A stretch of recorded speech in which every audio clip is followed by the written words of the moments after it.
Alright guys, I'm finally talking about the new Marvel sets that are coming out on January 1st.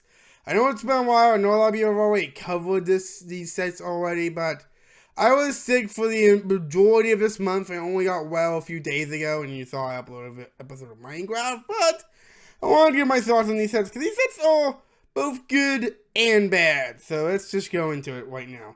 We're going to be separating these out into groups, so we have the two mechs, I think. We'll talk about these first. We have the Venom mech, because we don't get enough of Venom ever, apparently. I feel like Lego releases the Venom sets every year now at this point, and it's getting kind of repetitive. At least change the main figure. Like, this is the same Venom we have always been getting since, I don't know how long. This is like the same Venom figure we have been getting, I don't know. I don't remember when it originally came out in, I think it was like an Ultimate Spider-Man set, maybe. If that, at least change the expression or do something unique with him. Even like the one from that Tom Hardy movie. I'll even take that, okay? Just do something different. But the mech itself is alright. You get second feel, which is Miles Morales, but unfortunately, it doesn't have to do more with legs that I was really hoping he would have in this set. But unfortunately, now he doesn't have to do more legs. But hey, at least we're getting another figure in the mech. I guess it's interesting.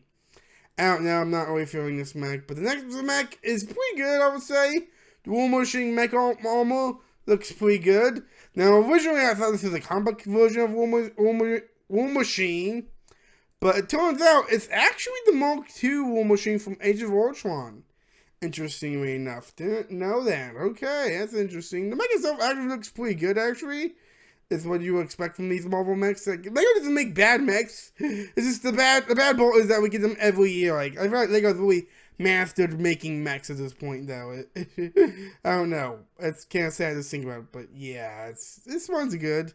Unfortunately, you don't get a gun to it for War Machine, unfortunately, so you'll have to make your own, but it's still pretty good, I guess. So that was with the mechs. Now it's gonna do the Spider-Man sets with Motorcycle Chase, Spider-Man vs. Doc Ock.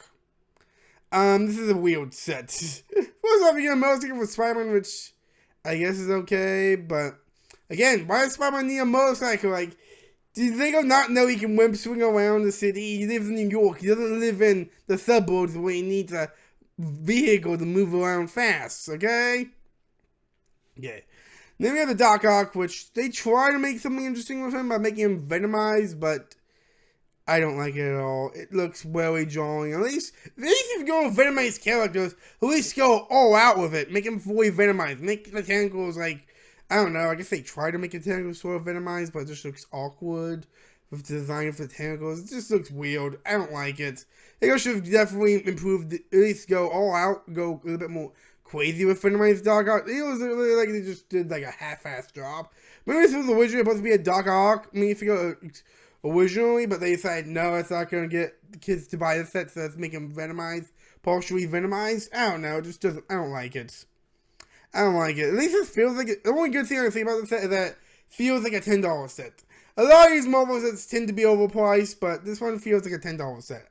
I can only say that, but everything else is, I don't like it. Unfortunately, it only continues worse for the Spider-Man sets going forward. Spider-Man Waste Call for Spider-Man, question mark, and Venomized Green Goblin. Okay, at least the Venomized Green Goblin looks better, so we're like gonna go for it. They should have definitely gone out with Venomized Green Goblin, but it does look a little bit cooler than Venomized, regular Venomized Doc Ock. So yeah, it looks a little bit better than that, but it's an improvement, but not by much. Okay, then you have the call, which this is $35 set. This car does not look like $45. Are you comparing it to the set we got last year, the Spider-Man? I'm comparing the set to the set we got last year, which was the Miles Morales car. That was way better, in my opinion. The car design looked way cool because it was black. Black is a more universal color for a car. This just looks odd. The Spider-Man race car looks odd. I don't like it.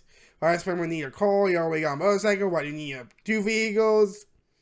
I mean, get Ghost Spider-Gwen looks okay, I guess, but again, we get this figure in so many other sets. Like, there's not really a whole lot to redeem this set, in my personal opinion. Definitely the worst set of the wave, in my personal opinion.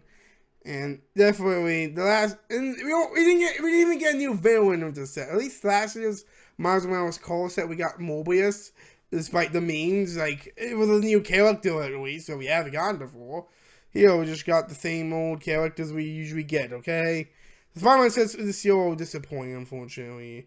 But let's get into the Infinity Saga sets. I guess technically this counts as a MCU or Infinity Saga set or Spider-Man set, kind of. But this is the Spider-Man vs. Sandman final battle. It's a pretty cool set. This is about actually the first set I was genuinely going to be buying on January the 1st because I really do like this. I like the Spider-Man. I like this last year's Spider-Man Statue of Liberty final battle. I did like that. But there were some characters missing, like Sandman and Lizard definitely came to mind. But yeah, this was a neat news that we got our first Lego Lizard figure ever. Thank you, Lego. It only took them like 10 years to make a Lizard figure, but we finally got it. And it looks pretty good. We got leg pudding, which is not common for Marvel figures, unfortunately. It's just kind of sad because you don't get leg pudding on a lot of characters. I feel like should get leg pudding or do more with legs, but at least Lego did it for the Lizard. At least there's that. Obviously, the pudding is cut off because of the tail, but Lego can't really print on a surface that small, so I get why. And I guess they could technically do more with the plastic, but look, I don't know. It's alright, is what I'm saying. I get why Lego can't print on that, and if they do more to it will look even stranger. But yeah, it's okay. It's okay, okay? This looks pretty good. I know a lot of people are disappointed that it wasn't a big fig, but honestly, looking at the movie reference, I don't think he's big enough to warrant a big fig or the long Avatar arms and the legs. I don't think he warrants that. But you do get Electro, which was one of the better figures from that set. There are some reuses, unfortunately, like Electro is a reuse, but I think this is a good reuse to my personal opinion. He's one of the better figures in that set. Then we have Spider-Man, which again, this is alright, I guess. Like, Lego make it. I'm gonna tell you right now, Lego missed out on a great opportunity to give us the final swing suit from the movie.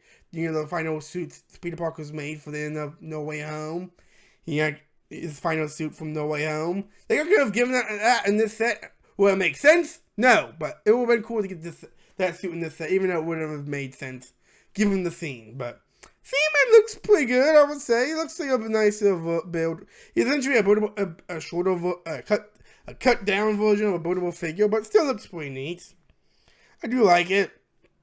You got this portal, of course, with lizards coming out of. It looks, yeah, the scaffolding and pillars coming apart with Sandman forming from the scene.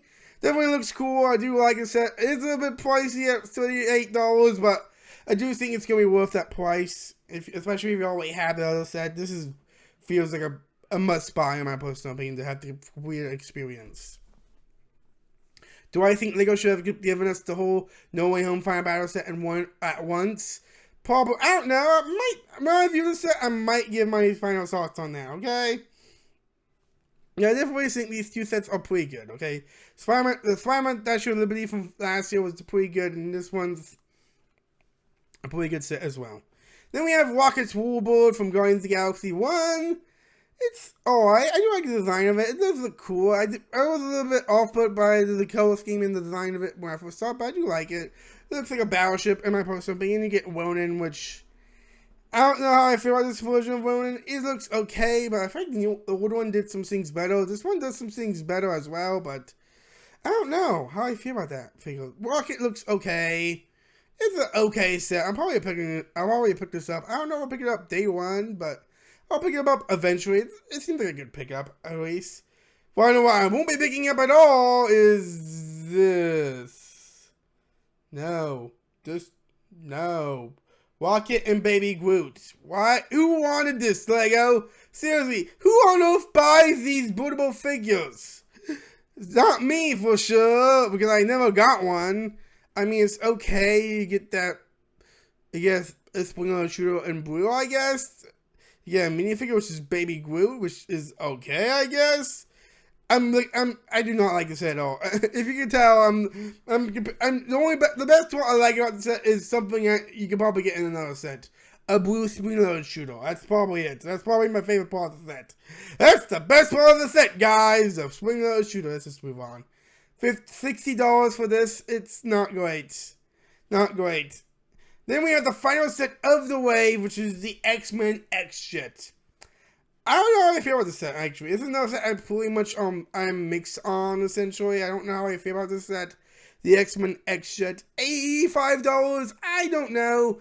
I mean, apparently last year's Avengers Quinjet, essentially, that was $100, and I still feel like that was worth the price of $100. This feels like a little bit smaller now. It feels like a little bit of a smaller version of that, so maybe it's worth that price. I don't know, but the minifigures in the set are pretty good. You get Cyclops and Rogue. Then you get Wolverine, which is alright, I guess. We get Wolverine. We got Wolverine like in 3 sets last year, or like we got him in his own mech. We got him in a CMF series, which is we're using a lot of the elements from the CMF series, but watered down version, obviously, since this is a retail set, obviously. Then you have Magneto, which I do not like this Magneto at all. I get it's accurate to what he would look like in the show in the comic books, but it's just this just proves that when you adapt a character from a comic book to live action, you gotta make some changes to him to make him look like this. Okay, I do not like this Magneto at all. It looks weird. It looks strange. I don't like it. I'm not a fan of Magneto in this set, unfortunately. I think Magneto progressively got worse in the Lego sets, unfortunately. Hopefully we get a version with the helmet one day again. But this is still like an okay set in my post coming in. I don't know if I'm buying it day one, since all these big old ships vehicles tend to go on sale a lot. But hopefully the set sells well, because I want to get more X-Men stuff. Lego. But supposedly going to be getting an X-Mansion next year. So hopefully that happens with this success. I don't know. I really hope this set does well. Maybe I will buy it day one just to support the X-Men. I guess just to support more X-Men sets. That's what we need to do, guys. Buy this day one, even though it's not worth that price. Okay, let's just move on. So yeah, that was the Marvel wave. There was some good stuff, but some bad stuff. Like obviously the Spider-Man sets were a big letdown for a lot of people, but then again, they're kind of all every year. The Max were solid. Then you have this set, which is pretty good. This set was pretty good. This set sucks. Then you have the X-Men Joe, which seems it's a mixed wave. I was thinking this wave is average, unfortunately. It's just an average wave, but still a pretty good wave. Let me know what you guys think in the comments below, and let me know in the community tab which one of these sets are your favorites. You can choose between the X-Men set, the Spider-Man sets, the mech sets, or the Infinity Saga sets. Let me know on the community tab. Until next time, make sure to game the max.